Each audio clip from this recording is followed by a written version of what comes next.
런던 타임즈라는 잡지에서 얼마 전에 이런 재미있는 글이 나왔습니다. 행복한 자가 누굽니까? 라는 제목이었습니다. 근데 뜻밖의 우리가 생각하는 행복한 자는 수상, 돈 많은 사람, 교수, 세상에 학식 있는 사람이 우리가 생각하기에는 행복한 자인 줄 알았는데 조사를 해봤더니 뜻밖의 사람들이 행복한 자였습니다. 그래서 그것이 사진으로 나왔습니다. 첫째 그림은 바로 이 웃고 있는 어린아이, 다시 말하면 어머니가 첫째 그림이 무엇이에요? 1등 한 애가 뭐냐면은 어린아이가 모래성 쌓고 막 노는 거 있지 않습니까? 바닷가에 모래성 쌓고 행복해해서 너무 그 성을 다 쌓고 행복해하고 기뻐하는 모습, 이것이 1등이라고. 두 번째는 엄마가 아이를 낳고 아기를 목욕을 시켜주고 아이가 새끈새끈 잠잘 때 그 엄마가 피로를 잃고 그 아이를 보면서 행복해하는 모습, 이게 2등이었답니다. 세 번째는 어느 목수가 자기가 일하는 일, 자기가 맡은 일들 다 감당하고 건물을 다 짓고 나서 마지막 자기 몸을 털고 먼지를 털고 일어나서 만족해하며 퇴근하는 모습, 3등이었답니다. 네 번째는 의사가 힘든 수술을 다 마치고 손을 씻고 만족함으로 그 수술방을 나오는 그 모습. 여러분, 무언가 우리 마음속에 와닿는 것이 있지 않습니까? 행복이라는 것은 내가 자기의 사명을 감당하고 내가 어떤 사랑의 일을, 섬기는 일을 감당하는 것이 진정한 행복자라는 것입니다. 여러분, 얼마 전에 1979년, 오래전에 갔네요. 뉴욕에서 어떤 일본 사진 기자가 고독이라는 주제를 가지고서 이 사진 전시를 했습니다. 수많은 사람들에게 충격을 주었고 감동을 줬습니다.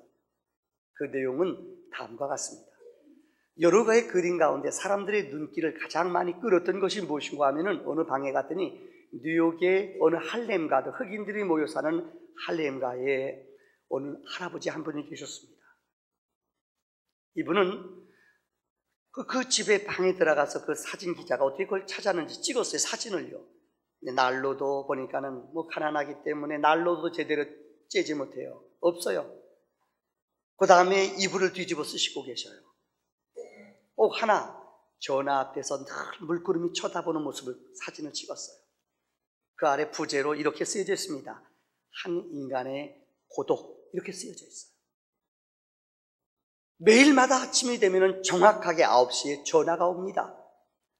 누구한테 전화가 올까요? 여러분, 자식도 아닙니다. 이웃도 아닙니다. 장의사에서 매일 아침마다 전화 와요. 살아계셔요? 살아계셔요?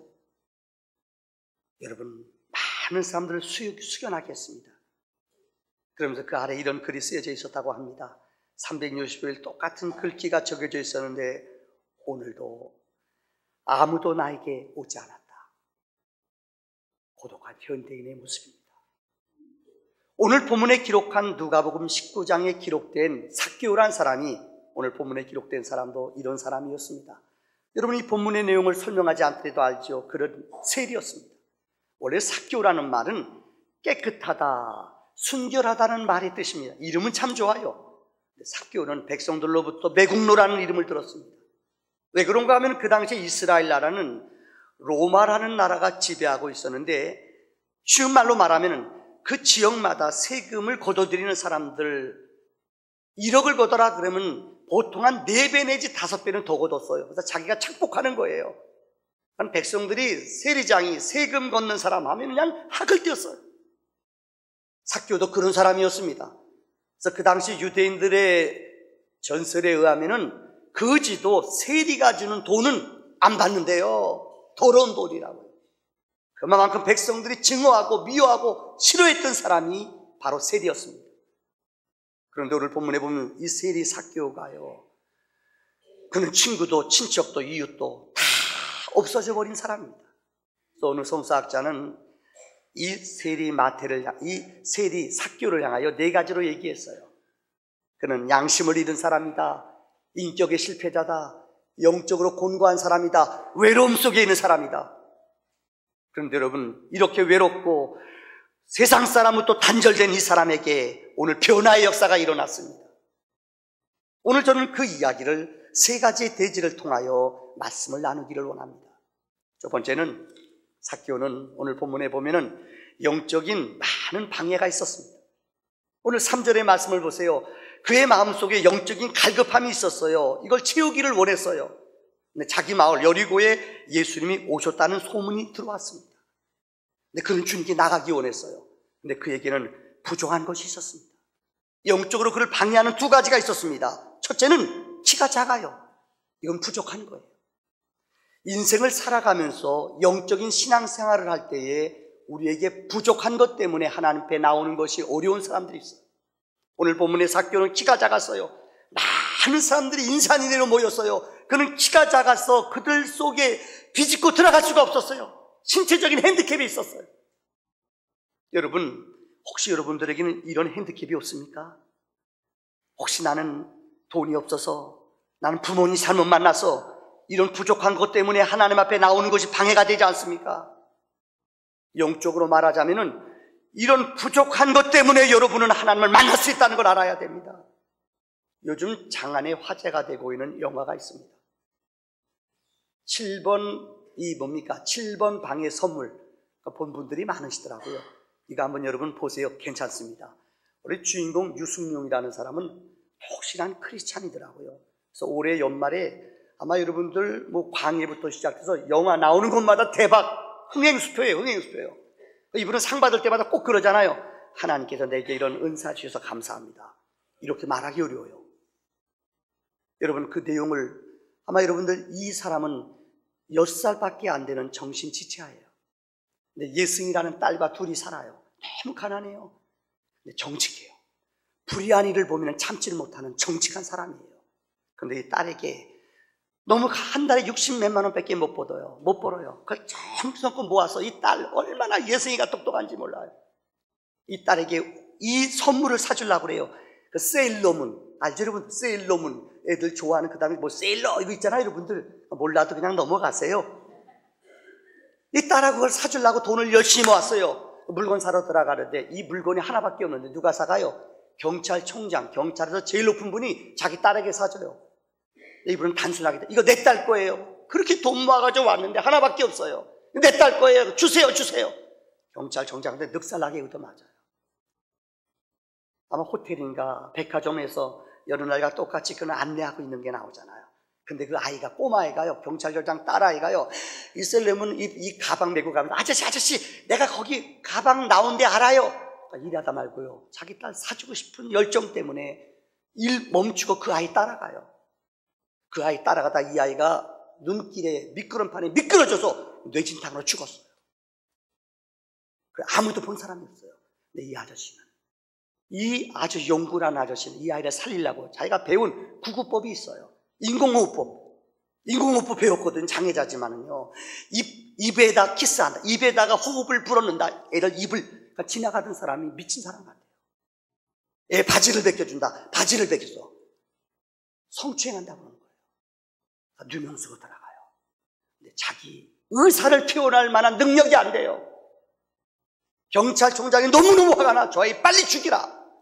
오다가 떨어졌어요. 변명, 글도 못 쓰는 사람인데 글쓰기 해서 자기가 자인해서 내가 죽였다고 감방에 들어가요. 그래서 7번 방에 들어가는 거예요. 여러분, 거기 나오는 글씨가 있죠. 7번 방에 들어가서 이용구가, 거기는 아주 흉악범들만 있는데요, 이 사람이 천진난만한 주인공이 들어가서 그 사람들을 뒤집어놔요. 워낙 천진난만하니까 사람들이 처음에는 얼빵하다, 바보다, 말도 못해요. 근데 이 아이의 순진한 모습을 통해 그 사람들이 감동을 받는 내용이에요. 여기 기록된 거 있잖아요. 흉내 내볼까요? 너 누구야? 이영구, 1961년 1월 18일 태어났어요. 제왕절개. 엄마가 아팠어요. 내 머리가 너무 커서요. 흉내 내는데 안 돼. 영화 보시라니까 이제 웃지 마세요, 여러분들. 열심히 했는데요.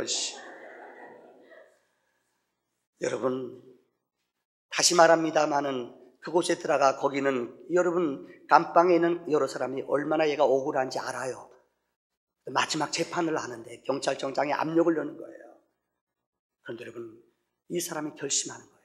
그 사람들이 어떻게 변명해야 되고 어떻게 너 이 일을 빠져나가야 되는가, 그걸 가르쳐줘요.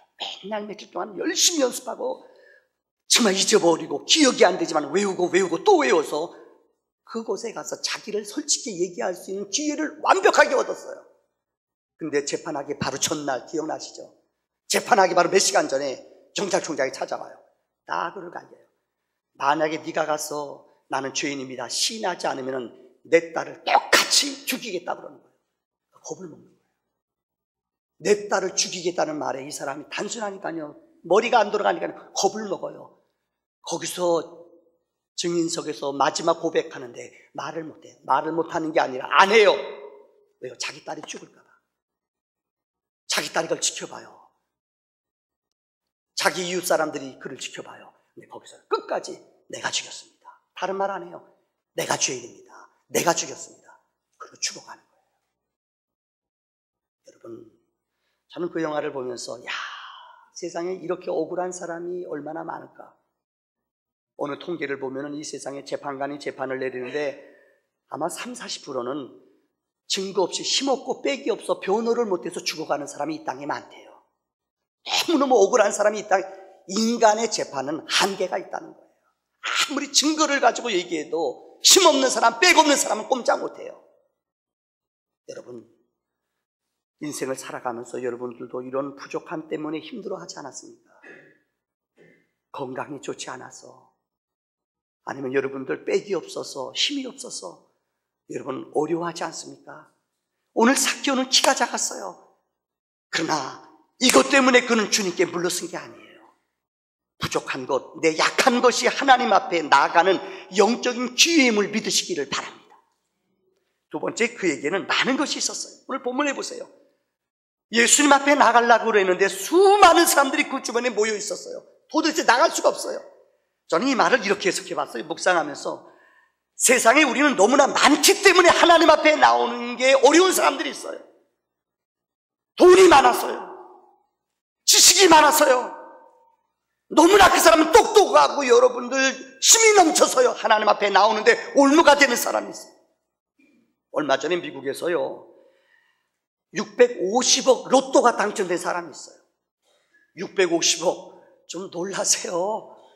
650억 당첨된 집이에요. 근데 이 집이요 3년 만에 깨졌어요. 왜요? 남편은 이 쓰고 싶은데 부인은 못 쓰게 하잖아요. 그렇잖아요. 어느 집이든지요. 그러니까 둘을 이 돈 반반 나눠서 이혼했어요. 남편은 이 돈 쓰느라고요 1년 만에 다 써버리고 말았어요. 그 많은 돈을요. 부인은 죄송하지만 이혼하고 나서 외로워요. 힘들어요. 이 돈 안 쓰라고 버둥버둥 대다가 외롭게 살다가 자살해서 죽었어요. 사람들은 말합니다. 만약에 이 집에 650억이 없었다면 이 집은 행복했을 것이다. 이 지구상에 로또를 당첨된 나라들이 많습니다. 근데 통계를 보면은 로또 당첨된 사람 가운데 90% 이상이 거의가 다 가정이 깨진대요. 후회한대요. 이거 안 당첨됐으면 더 좋을 걸. 있기 때문에 기쁨이, 행복이 깨지는 사람들이 더 많다는 거예요. 오늘 삭개오는 키도 작았어요. 너무나 많은 사람들이 그 주변에 모여들었어요. 도대체 주님께 나갈 수가 없어요. 근데 그는 포기하지 않았습니다. 그는 포기하지 않고 뽕나무 위로, 성경은 돌갓난나무라고 그랬는데 이거 뽕나무예요. 뽕나무 위로 그는 낙심하지 않고 뽕나무 위로 올라갔다고 성경은 말해요. 많은 사람들은 어려운 만나면 포기합니다. 많은 사람은 위험한 일 만나면 후퇴합니다. 근데 성경은 어떤 어려움 연단이 있어도 포기하지 않아요. 위로 올라가는 거예요. 여러분들, 이 파스켈은 인생의 불행한 이유는 무엇인가? 라는 책에서 이런 말을 했어요. 사람들은 이 땅에서 수평선에서 보이는 곳에서 행복을 찾으려기 때문에 불행이 온다고 말했습니다. 위를 보고 하늘을 보면은 불행을 이겨낸다고 그런 말했어요. 등산하는 분들은 이런 말합니다. 등산을 해본 분은 알아요. 산을 많이 가본 분은요, 산 가다가 길을 잃어버려요. 특별히 여름 같은 경우는 똑같은 길을 가지만은 아무리 많이 달려도, 많이 가도 산길 놓치기 쉬워요. 저도 등산을 많이 해봤습니다만은 이 산길 놓치기 쉬워요. 그때 여러 두 무리가 있어요. 경험 없는 사람은 산길 가다 잊어버리면 내려가요. 막 헤매요. 그럼 길 더 잊어버려요. 진짜 등산을 많이 해본 사람은 길 잃어버리면 다시 위로 올라가요. 위로 올라가면 이 지름길이나 가는 길들이 딱 보여요. 그래서 절대 산에 가서 길 잃어버리면 내려오면 안 돼요. 올라가야 돼요. 그 길들이 다시 나타나요. 혹 여러분들, 요즘은 그런 거 없습니다만은 이 집, 옛날에는 그 집에 그 지붕에 올라가서 뭐 올려놓는 것도 있고 많았잖아요. 지붕 망가진 거 고치러 올라갈 때요. 그때 사닥다리 타고 올라가지 않습니까? 사닥다리 올라갈 때 원칙이 있습니다. 절대 뒤돌아보거나 아래 보면 안 죽어요. 위험해요. 절대 위를 봐야 돼요. 아무리 위험해도 여러분 좀 엉거주춤 내려오더라도 땅 보면 안 돼요. 위험해서 못 내려와요. 인생도 그래요. 제가 공수부대에 오래 있었거든요. 6년 있었어요. 우리의 철칙이 뭔지 알아요? 그게 훈련, 매 4주 동안 훈련 받는데 매일 똑같이 훈련하는 게 뭔지 알아요? 하늘을 봐라, 위를 봐라. 절대 땅 보면 안 돼요. 낙하산 타고 내려오는데 내려올 때 위험하잖아요. 그럼 초보자들은 위험하고 겁나니까 땅 봐요. 땅 보면 기가 막혀요. 땅이 올라와요, 나한테. 땅이 막 올라오는 것 같아요. 그래서 절대 땅 보면 안 돼요. 그럼 부러져요. 겁이 나요. 아무리 위험하고 두려워도 돌에 떨어진다 할지라도 여러분 물속에 빠져 아십니까? 딱 이렇게 앞꿈치 모으고 있다가요, 발이 닿는 순간 그대로 내 힘을 빼고 낙법을 하는 거예요. 잘 모르시죠? 절대 땅을 보면 안 돼요. 땅을 보면 위험하고 두려워요. 믿음도 마찬가지예요. 삭개오는 오늘 많은 사람들, 무리들, 지도자고 열등감, 핸디캡이 너무 많았어요. 그러나 그는 포기하지 않았어요. 어딜 봤어요? 위를 보고 앞으로 나아갔다는 거예요. 이게 믿음의 승리자예요. 두 번째, 여러분, 첫 번째 얘기를 다시 요약합니다.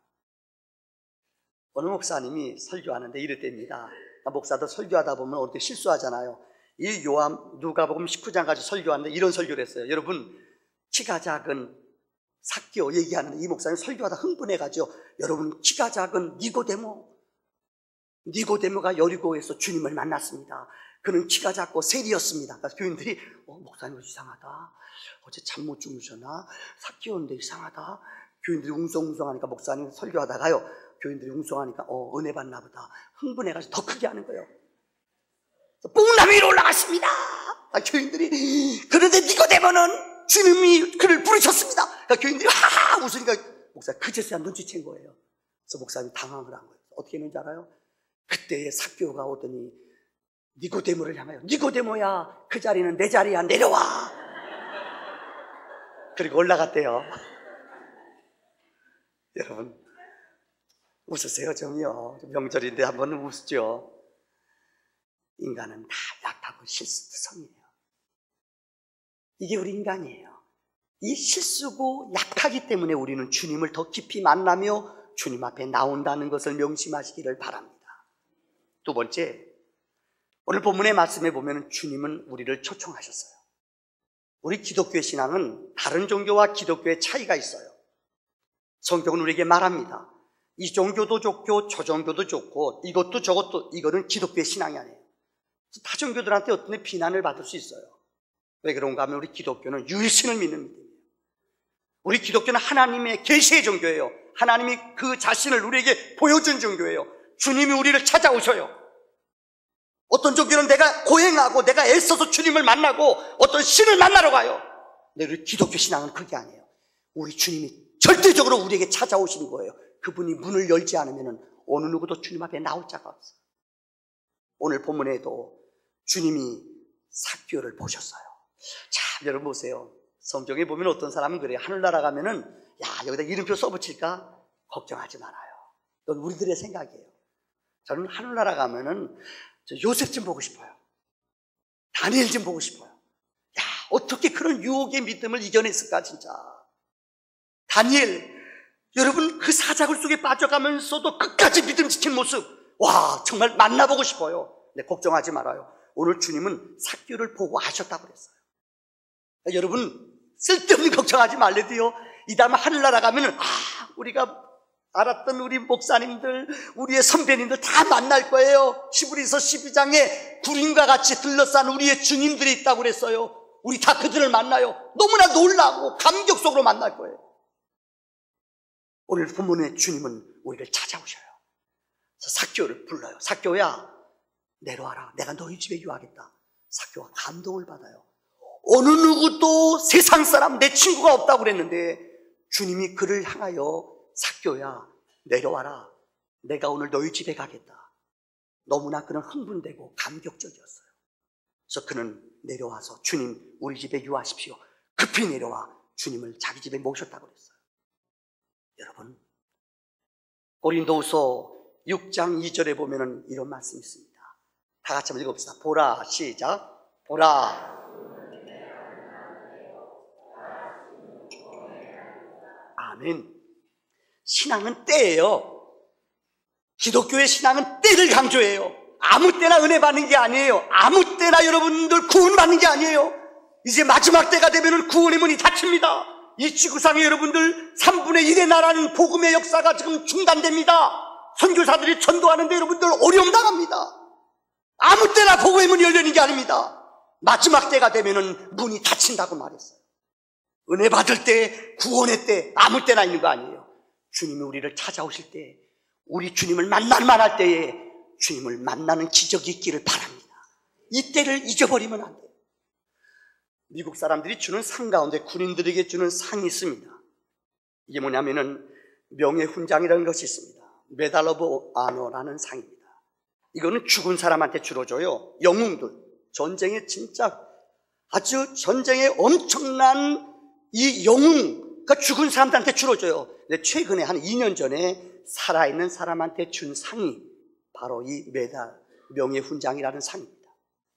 이 사람의 이름은 타고타 마이어라는 병장, 해병대 병장입니다.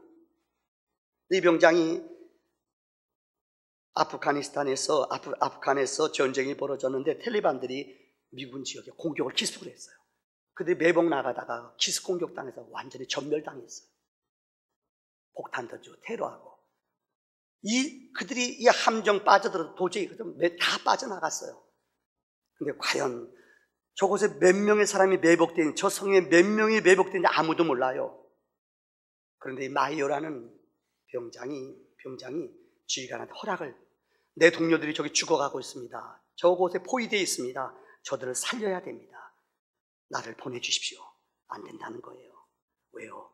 죽는다는 거예요. 동료들이 13명이 거기서 있어요. 4명이 죽었어요. 마이어가 저 안에 몇 명이 있는지 아무도 몰라요. 이거 결단해야 되거든요. 겁이 나서 수많은 사람이 있다면 가면 죽거든요. 근데 마이어가 명령을 어기고 동료와 둘이 함께, 자기 친구가 그곳에 있는 걸 알아요. 동료와 함께 찝차를 타고 그 적진영에 뛰어들어갔어요. 여러분, 이거 어려운 거예요. 그런데 결과적입니다만은 8명의 텔레반들이 있었대요. 8명의 사람들을 다 쏴 죽이고 시체 내고 자기 동료 13명, 그 다음에 그곳의 원주민들, 민간인들, 아프간 사람들 23명, 합 36명을 구해가지고 나왔어요. 오른팔은 총상을 입어 부상을 심하게 입었습니다. 이거 대단한 거 아닙니까? 그러니까 적진영에 몇 명이 있는지 몰라요. 그러니까 겁이 나서 지휘관은 결단을 못 내려요. 근데 내 동료를 지금 못 구하면 안 된다는 거예요. 마이어 병장이 결단을 하고 친구 둘이 들어가서 8명의 사람들 하나하나 다 쏴 죽이고 4명의 시체와 자기 동료 13명, 민간인까지 36명을 구해 가져왔어요. 근데 이야기는 그 다음 얘기예요. 그래서 이 얘기에 미 국회에서, 다시 말하면 미 국군에서 이 사람에게 명예훈장을 주기로 결심했어요. 근데 이분이, 대통령이, 이 얼마나 귀한 거예요. 국무에서 결정돼서 전화를 했대. 대통령 바꿔달라. 안 받더래요. 왜요? 내가 지금 업무 중이기 때문에 사적인 전화는 받지 않겠다. 점심시간에 대통령이 기다렸다 전화해서 받았대요. 여러분 인터넷 들어가 보면 대통령이 와줘서 고맙다고, 내 전화 받아줘서 고맙다고 이 쪽하면서 이렇게 이 뭡니까? 음료 먹는 것이 나왔어요. 근데 그 다음 얘기가 감동이에요. 상을 주면서 대통령이 그랬어요. 당신은 이 상을 받기에 충분한 자격이 있습니다. 그때 그가 남긴 유명한 말이 있습니다. CNN 방송에 나온 얘기, 이런 말을 했습니다. 나는 영웅이 아닙니다. 이 훈장의 영광은 그날 목숨을 잃은 장병들과 전투에 참가한 장병들의 목입니다. 나는 할 일을 했을 뿐입니다. 자, 마이어 병장의 이야기, 제가 들려는 얘기는 고담 이야기예요. 뭔지 아세요? 그는 꿈이 있었어요. 이게 미국에서 제일 이 국민들한테 존경받은 직업이 소방관이에요. 구 하나하나. 들어보시죠, 여러분? 우리 교회도 소방관, 우리 집사님 계신데 소방관이 참 명예스러운 직업이에요. 이 사람 꿈이 팔이 다쳤지만은 소방관 하는 게 꿈이었어요. 근데 전국을 다니면서 이 사람이 강연도 하고 인사도 하고 스케줄 때문에 이 1년에 한 번 뉴욕의 소방관은 세계적으로 유명해요. 1년에 한 번 시험 보는 날인데 갔다가 트래픽이 걸려서 그 시간에 못 들어왔어요. 1시간 늦게 도착했어요. 그래서 못 봤어요, 시험을. 그래서 이 시의회에서 이 사람 시험 볼 수 있도록 특혜를 주자, 기회를 주자. 근데 그분은 거부했어요. 그분이 남긴 유명한 말이에요. 이런 말을 했어요. 나 하나에게만 예를 허락하면은 법을 어기는 것입니다. 내 양심이 허락지 않습니다. 내 양심과 가치에 어긋납니다. 여러분 아마 특히로 시험 봤으면 이 사람 붙었을 거예요. 그죠? 다시 기회 줬으면. 근데 나 하나 법을 어긋나게 하면은 이것은 법을 어기는 것입니다. 삶에서. 여러분, 제가 왜 이 얘기를 여러분에게 드리는 줄 알아요? 이 마이오 병장의 탁월한 용기와 결단, 기회가 주어졌을 때 여러분들 어느 누가 거기에 들어갈 엄두도 내지 않았어요. 근데 그는 그의 마음속에 자기 동료들, 자기 전우를 사랑하는 마음이 있었어요. 이 기회를 몇백 명이 있는지 몇십 명이 있는지 그는 몰라요. 오직 한 마음, 자기 동료를 구하고자 하는 열정과 사랑이 그의 마음에 용기를 주었고 결단을 주었다는 거예요. 오늘 사교도 마찬가지예요. 주님을 만나는 것도 마찬가지예요. 믿음에게는 때가 있고 결단이 있다는 거예요. 여러분, 마이오와 같은 이런 영적인 지혜와 결단이 우리에게도 넘쳐나기를 주의 이름으로 축원합니다. 마지막 결론 세 번째입니다. 삭개오는 오늘 본문에 보면 진정한 회개가 이루어졌어요. 주님이 그 집에 들어갔어요. 오늘 본문에 보면 그에게는 세 가지의 변화가 일어났습니다. 주님이 그 집에 들어갔어요. 주의 말씀을 듣고 주의 훈계와 약속을 들었어요. 삭개오의 마음속에는 주님을 모심으로 인하여 그의 마음에 진정한 감동과 영적인 회개 결단이 일어났습니다. 첫째는 어떤 회개가 있었느냐? 주머니의 회개가 일어났어요. 돈의 노예의 삶에서 그는 벗어났다는 거예요. 오늘 본문의 말씀에 보면은 그는 말합니다. 내가 남의 소유의 절반을, 다시 말하면 내 소유의 절반을 가난한 자에게 나누어 주겠습니다. 그는 어마어마한 재산이 있었다고 합니다. 역사가들의 말을 빌리자면은 그는 얼마나 많은 사람들의 눈물을 나게 하고 얼마나 많은 피땀을 뺏었는지 너무너무 부자였대요. 그는 예수님을 모시자마자 결단한 게 뭔지 알아요? 내 소유의 절반을 팔아 가난한 사람에게 주겠습니다. 영성신학자 헨리 나우에는 모든 것을 새롭게라는 그의 책에서 이 본문을 그 책에서 이렇게 설명하고 있어요. 찬듯하면서도 차지하는 인생, 모든 것을 다 얻은 것 같지만은 진정한 자유와 감사를 잃은 세대, 바쁘지만 단절되었고 모든 것이 갖추어진 것 같지만은 불안과 염려로 가득 찬 세대, 예수님을 만나야 바로 평안과 채워짐이 이루어진다. 아무리 많은 것을 가졌지만은 그는 새로워지지 않았어요. 온전히 그의 마음속에 주님을 만나고 주님 앞에 삶의 결단을 주머니에 회개를 할 때에 그의 마음속에는 세상이 알지 못하는, 세상이 주지 못하는 평안과 은혜가 채워진 줄 믿습니다. 두 번째, 그에게 회개가 일어났습니다. 이웃을 보는 눈이 띄어졌어요. 이제까지 그는 자기밖에 몰랐어요. 내 욕심, 내 이기심, 내 것밖에 모르며 살았어요. 근데 오늘 그는 본문에 이렇게 말합니다. 내가 남에게 토색한 것이 있다면 4배나 갚겠습니다. 남을 이해하는, 이웃을 돌보는 영적인 눈이 띄어졌다는 것입니다. 여러분, 이 본문을 기억하면 우리가 기억하는 미국의 가장 갑부였던 록펠러라는 사람을 기억합니다. 그는 33살 때 백만장자가 됐습니다. 록펠러는 43살 때 그는 미국에서 제일 부자가 됐습니다. 53살 때 그는 세계에서 최고의 갑부가 됐습니다. 그런데 세계에서 최고 갑부가 되고 난 바로 그 다음 해에 그는 불치병에 걸렸어요. 병원에 갔더니 1년 동안 1년밖에 못 산대요. 혹 여러분들 병원에 가셔서 그런 거 들어보셨어요? 당신 1년밖에 못 삽니다. 얼마나 충격적이에요. 록펠러가 그 책에 보면, 자서전에 보면 얼마나 이분이 돈 버는데 욕심이 많았고 돈에 대해서 인색하고 아주 구두쇠처럼 살았냐면요, 은시형 갔을 때 그 재벌인데도요 팁을 1불밖에 안 준대요. 그래서 한번 유명한 그분의 일화예요. 그 아들은 똑같은 호텔에 왔는데 아들은 식사하고 나서 100불을 줬대, 팁을요. 그 아버지가 왔으니까 사람들이 신나는 거 아니에요? 벨로가 왔다, 재벌이 왔다. 얼마 줄까 했더니 1불 주대요. 와, 그래서 그 웨이터가 그랬대요. 지난번에는 아들이 와서 100불 줬는데요, 1불이 뭐예요? 이렇게 했대요. 그러니까 그 유명한 말 남겼어요. 우리 아들은 아버지가 부자지만 나는 아버지가 부자가 아니에요. 썰렁하네요. 우리 아들은 아버지가 부자지만 나는 아버지가 부자가 아니에요. 그렇게 인색했어요. 이 사람이 자기가 죽을 병 걸렸다는 얘기를 딱 듣고 나서요 충격을 받았어요.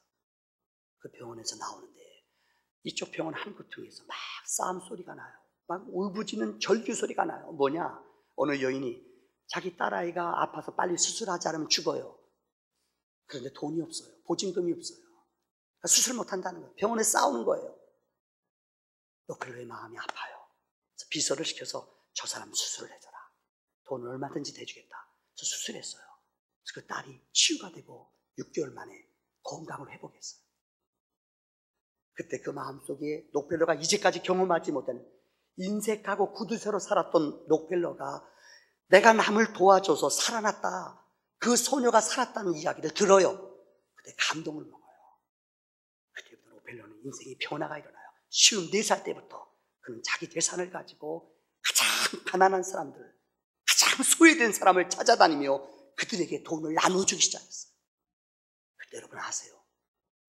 그 병원에서 있었던 성경기절, 그 병원에 있었던 성경기절이 사도행전 20장 35절이에요. 다 같이 읽어봅시다. 시작. 주는 자가 받는 자보다, 그는 여러분 54살 때부터 남에게 베풀기 시작했어요. 근데 그는 98세에 세상을 떠났어요. 아파 죽을 병도 사라졌대요. 이런 기적이 어떻게 일어났을까요? 세계적인 명문대학, 여러분 시카고 대학, 노벨상을 제일 많이 배출한 학교가 시카고 대학이에요. 세계적인 대학이에요. 이 학교를 자기 재산을 들여서 시카고 대학을 만들었어요. 자그마치 4,928개의 교회를 지었어요. 5,000개 교회마다 파이프 오르겐을 5,000개를 놨어요. 이해가 되세요? 그는 그의 자서전에 고백합니다. 이렇게 내가 황홀할지, 남을 베풀며 남에게 도움을 주며 남에게 유익을 주는데 내 마음이, 내 심령이 이렇게 행복한지 그는 몰랐다는 거예요. 오늘 삭개오는 주님을 만난 이후에 눈이 띄어졌어요. 누구에 대한 이웃을 볼 줄 아는 눈이 열려졌어요. 도색한 것을 4배로 갚는 결단을 했다는 거예요. 마지막 오늘 본문의 결론의 10절의 9절의 말씀 보세요. 예수님께서 삭개오의 집에 이렇게 말합니다. 오늘 구원이 이 집에 이르렀느니라. 따라합시다. 구원이 너희 집에 이르렀다. 성경에 보면은 어떤 집은 온 가정이 다 구원받은 집이 있어요. 여호수아서 2장에 보면 기생 라합이에요. 라합은 정탐꾼 2명을 숨겨줬어요. 그때 정탐꾼들이 말해요. 너희 집에 지붕에다가 몰려 너희 창문에다가 붉은 줄을 달아라. 근데 그 집 온 식구들이 그 집에 들어가 붉은 줄을 달았어요. 여러분, 라합의 집은 다 구원받았어요. 사도행전 10장에 고넬료가 나와요. 고넬료가 베드로가 자기네 집에 왔을 때 성경은 말해요. 온 가족들, 아니 친척들까지 그 집에 다 머물렀어요. 베드로의 말씀을 듣고 그들 온 집안의 사람들이 다 구원받았다고 성경은 말해요. 오늘 본문에 기록된 삭개오, 그 집은 온전히 구원받았어요. 근데 성경에 어떤 집? 창세기 19장에 보면은 여러분, 성경에 기록된 롯이라는 가정이 나와요. 롯 알지요? 하나님 롯의 가정에게 구원을 주신다고 말해요. 아브라함이 기도했어요. 알았다, 내가 너희 가정을 살려주겠다. 그 자녀, 그 롯의 자녀, 뭡니까? 모압, 암몬의 그 조상들, 딸들이 있잖아요. 둘이요. 근데 이 둘 불러내지 않습니까? 그런데 이 사위들은, 그 두 사위들은 농담으로 여기고 나가지 않았다 그랬어요. 아니, 롯의 아내도 따라 나가다가 의심하고 물러섰다고 성경은 말해요. 여러분, 다시 말합니다. 롯과 롯의 아내와 그 두 사위와 누굽니까? 이 딸들 6명 아니에요. 하나님 말씀이 있어요. 근데 두 사람은 농담으로 여기고 안 나갔어요. 아니, 너무 안타까운 것은 아내는 뛰쳐나가다가 보석이, 자기 집이 너무너무 보석이 아까워서 뒤돌아보다 죽었다고 그랬어요. 성경에 세 번째 가정이 있습니다. 여러분, 전혀 구원받지 못한 사람이 있어요. 소돔과 고모라 성의 나머지 사람들은 전부 다 저주받아 죽었어요. 하나님의 심판을 우습게 여겼던 사람. 어떤 가정은 온전히 그 가정이 구원받는 사람이 있어요. 어떤 가정, 그 가정에 어떤 엄마와 아빠는 구원받는데 자녀들은 전혀 믿음 생활을 하지 못해요. 오늘 명절을 맞이해서 여러분 명심하시기 바랍니다. 행여나 여러분 가장 사랑하고 축복하는 게 무엇일까요? 여러분은 천국을 갔는데 우리의 자녀들은, 여러분의 남편은 일을 가며 여보 더 강하게 얘기하고 더 좀 진실하게 얘기해서 진짜 이것이 있다고 나한테 설명 좀 해주지. 누가복음 16장에 여러분들 물 한 금 찍어서 내 목에 달라. 여보 이거 말씀 왜 나한테 안 가르쳐줘서 후회하는 사람이 있을 거예요. 혹시 여러분은 어떤 가정이 되길 원하십니까? 아니, 여러분의 가정의 현주소는 어떻습니까? 혹시 이 자리에 교회 가자 거부하고 안 온 자녀도 있을 거예요. 여러분, 누가 책임지렵니까? 이 다음에 아닙니다. 기회는 두 번 오지 않습니다. 오늘 명절 믿음의 거룩한 구원과 생명이 사교의 가정과 같이 여러분 가정에도 넘쳐나기를 주의 이름으로 축원합니다. 기도합시다.